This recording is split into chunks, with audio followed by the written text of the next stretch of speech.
Isang mapagpalang araw po sa inyo lahat na sumusubaybay sa ating family altar. Tatalakayin po natin ang Genesis chapter 28 verse 17 at ito pa ang sinasabi. Natakot siya at sinabi, kakilakilabot ang lugar na ito, tiyak na tahanan ito ng Diyos at ito ang pintuan ng langit. Pansamantala po tayo muna ay manalangin at ipagkatiwala natin sa ating Panginoon ang ating pag-aaral. Dakila namin Ama na makapangyarihan sa lahat. Sa inyong mga kamay, pinagtatagbilin po namin ng pagtugaygay sa amin pong pag-aaral ngayong umaga. Dalahan ko po na ito'y magbigay ng kapurihan sa iyong pangalan at magbigay kalakasan po sa bawat isa na nakikinig sa oras na ito. Ito po Diyos ay panalangin sa pangalan ni Jesus.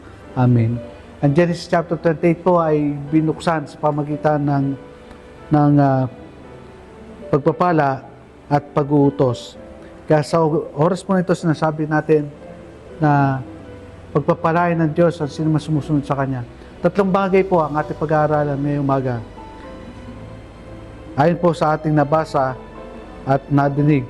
Una, recognitions of fear. Recognition of divine fear. Sinabi po doon sa binasa natin na nag-express si Jacob ng dakilang pagkatakot. At ito po ay sa pamagitan ng pagkatakot na merong paggalang.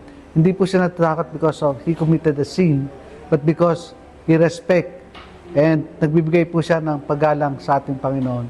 Una, dahil po nakita niya ang kapangyarihan ng Diyos sa lugar. After so many hours or days ng paglalakbay, ay nagpahinga siya sa lugar na yon ng luz. At dahil po sa nangyari, pinalitan po yon sa pangalang Bethel. Nang ibig po sabihin ay House of God.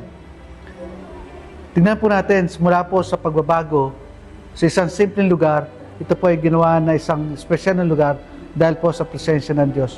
Ganon din po sa atin ng mga mananampalataya.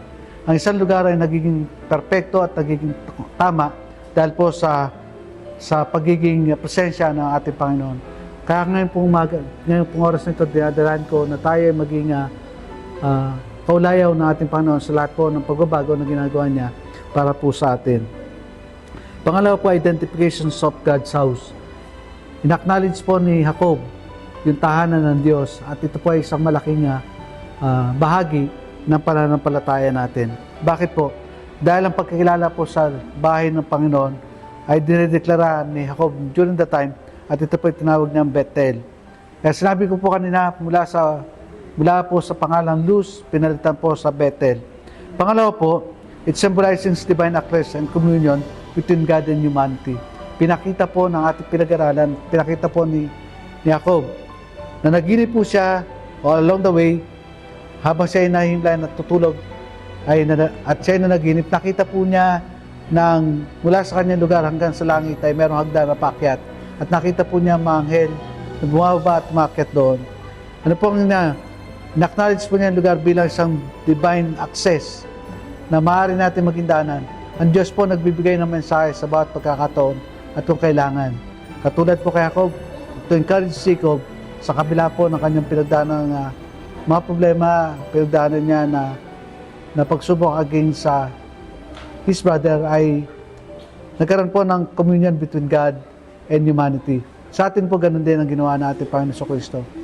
He even died on the cross for our sins para mapag-isa po niya ang Diyos at ang tao.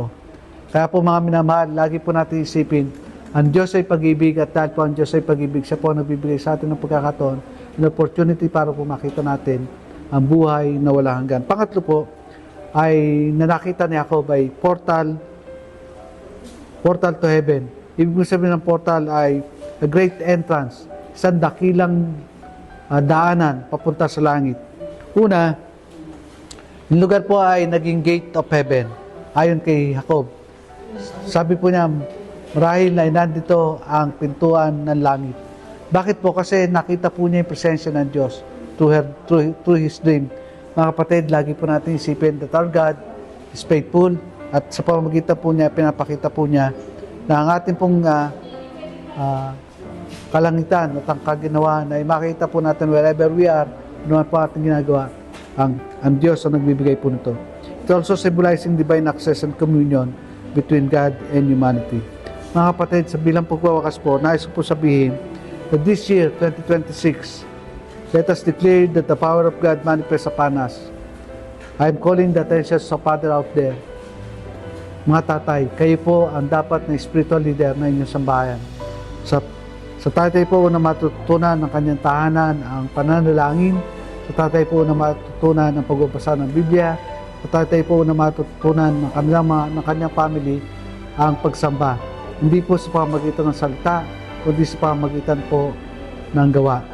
Kaya po nagkakaroon ng masayang tahanan kung saan ang sentro ay ang Panginoon Jesucristo. Sana po makita natin ang kahalagahan ng panaginip. Hindi lamang po siya basta panaginip, kundi panaginip na merong kaayusan ayon po sa ating Panginoon Jesucristo. Magandang gabi po sa inyo lahat. Pagpalain po tayo ng ating Panginoon Jesucristo ngayon at magpakailanman. Tayo po ay manalangin. Dakila na aming Ama ng mga Panginoon sa lahat. Sa inyo po na pinagtatagbili ng oras na ito. At dalahin ko po Panginoon na gawin niyo po pagpapala ang aming pong aralin at ang bawat po nakikinig ay magkaroon po ng pagpapala rin at makatanggap ng mga biyaya mula po sa inyo. Ito po ang panalangin sa pangalan ni Jesus. Amen.